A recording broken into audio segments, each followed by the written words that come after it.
Subscribe YouTube channel Official iNews dan nyalakan loncengnya.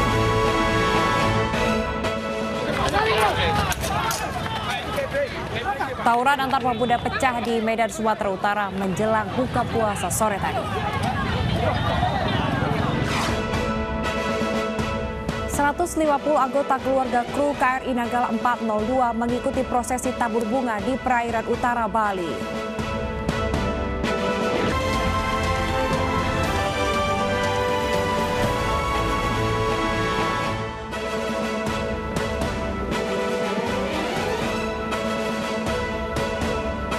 Selamat malam pemirsa, hari ini 6 juta dosis vaksin kembali tiba di Indonesia melalui Bandara Soekarno-Hatta. Di saat yang sama, Badan POM juga telah mengeluarkan izin penggunaan darurat untuk vaksin Sinovac. Informasinya akan hadir dalam iNews Malam bersama saya Salsabila Syairah.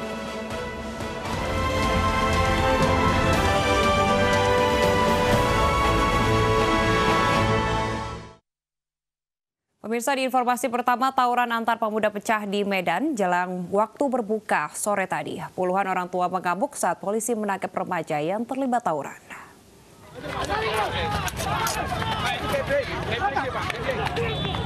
Kericuan ini terjadi saat tawuran antar pemuda pecah di jembatan penghubung Kecamatan Medan Labuhan dan Medan Belawan di Medan, Sumatera Utara. Polisi terpaksa melepaskan tembakan peringatan dan menangkap sejumlah remaja yang saling serang dengan batu, botol kaca, hingga senjata tajam.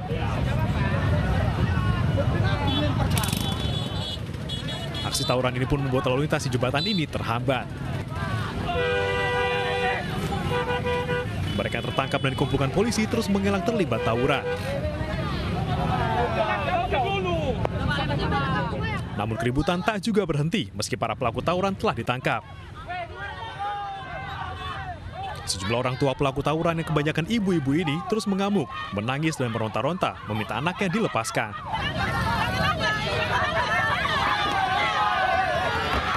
Aksi tawuran antar pemuda ini telah 7 kali terjadi selama bulan Ramadan.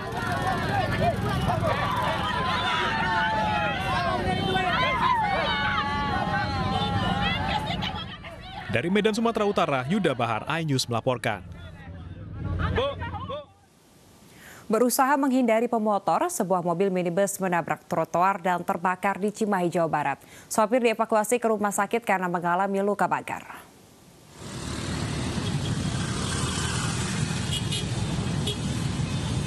Jembatan Cimindi.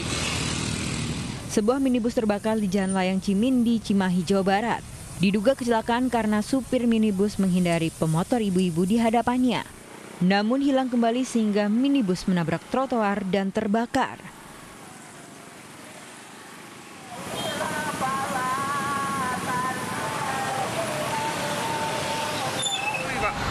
Jadi tadi itu ada motor, Pak, ibu-ibu yang memotor. Jadi si pengguna mobil itu mau menghindar dari motor itu, jadi langsung nabrak trotoar.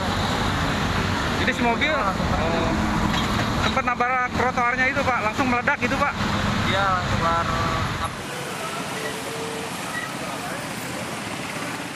Petugas pemadam kebakaran tiba di lokasi ketika kendaraan sudah terbakar 50%.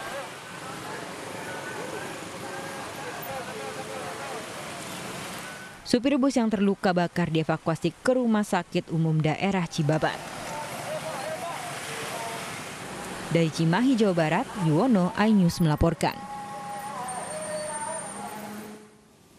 Pemirsa, media sosial dihebohkan dengan sebuah video seorang anak yang tengah mengemudikan truk kontainer.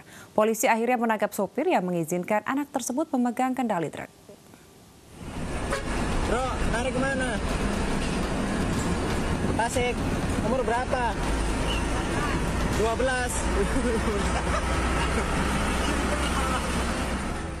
Seorang anak laki-laki yang diduga berusia 12 tahun mengemudikan truk kontainer di dalam tol viral di media sosial. Polisi lantas mengusut perkara itu. Menurut polisi, bocah tersebut menggantikan supir truk yang merupakan pamannya sendiri karena mengantuk di jalan tol.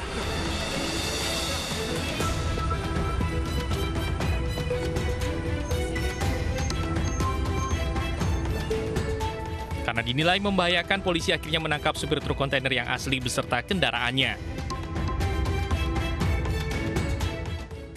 Kemudian kepada si anak, ya, dengan mengacu kepada Undang-Undang Perlindungan Anak maupun Sistem Peradilan Pidana Anak, yaitu Undang-Undang Nomor 11 Tahun 2012, yang kepada anak di bawah umur ini harus dapat dilakukan diversi, ya, maka pada anak nanti pertama pembinaannya akan kita kembalikan kepada orang tuanya.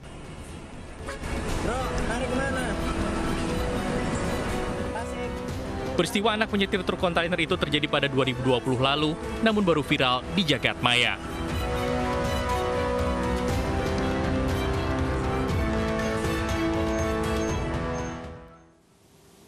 Pemirsa, Satpol PP kembali merazia pedagang kaki lima yang berjualan di atas trotoar di kawasan Tanah Abang, Jakarta.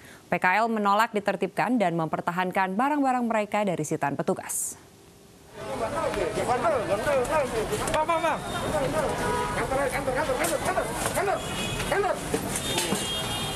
Pedagang kaki lima ini berusaha kabur saat akan dirazia petugas Satpol PP di tempatnya berjualan di kawasan Pasar Tanah Abang, Jakarta Pusat.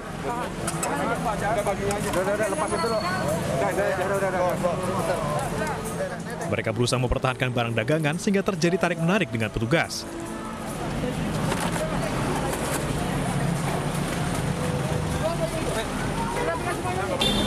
Kami dari Satpol PP Kota Jakarta Pusat, intinya tetap kita himbau selalu para pedagang yang masih membandel menggunakan trotoar untuk mereka berdagang. Daripada itu, kami dari Satpol PP Jakarta Pusat bersama dengan 3 pilar TNI Polri beserta Satpol PP Kecamatan Tanah Abang, kita himbau dan masih membandel juga mau tidak mau kami tertibkan.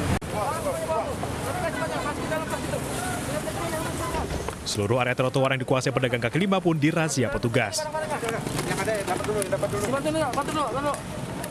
Razia ini akan terus dilakukan petugas hingga mendekati Hari Raya Lebaran nanti.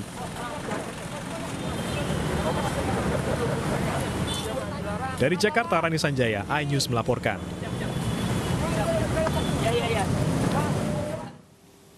Beralih ke informasi lainnya, pemirsa, puluhan hektar lahan pertanian warga di Pegunungan Dieng, Banjarnegara, Jawa Tengah rusak akibat erupsi Kawah Sileri. Akibatnya tanaman kentang milik warga mengalami gagal panen.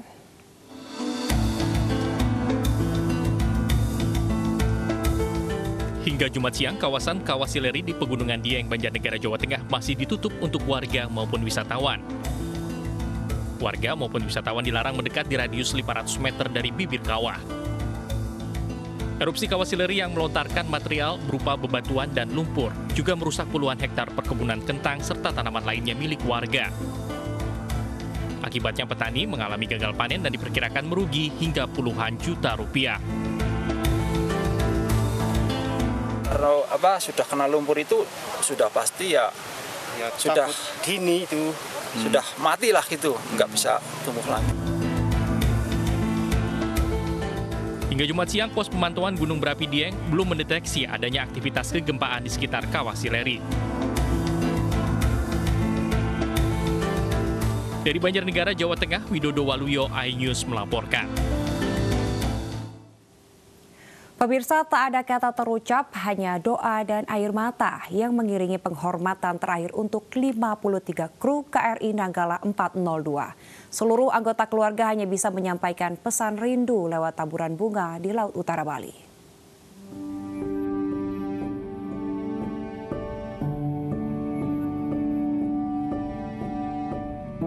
Keikhlasan tersirat dari seluruh keluarga kru kapal selam KRI Nanggala 402. Tak ada kata yang terucap, tak ada senyum yang terpancar. Yang menjadi penyampai pesan rindu kepada orang terkasih yang tak dapat lagi berjumpa.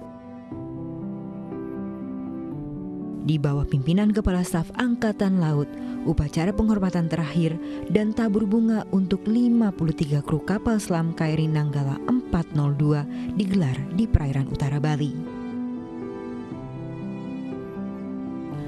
KRI Dr. Suharto 990 menjadi saksi bisu keluarga yang hanya dapat melepas kerinduan mereka lewat doa kepada suami, ayah, anak, maupun sosok terkasih yang kini telah berpatroli abadi di samudera. Pihak TNI Angkatan Laut akan terus berupaya bisa mengangkat badan kapal selam ke permukaan dengan mengerahkan seluruh daya upaya.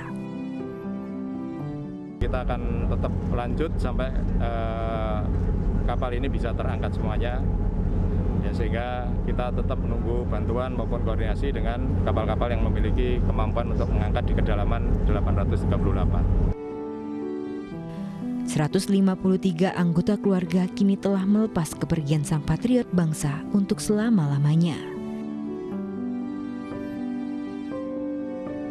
Selamat jalan prajurit hiu kencana. Terima kasih telah menjaga laut Indonesia untuk selamanya. Dari Banyuwangi, Jawa Timur, Tim Liputan iNews melaporkan.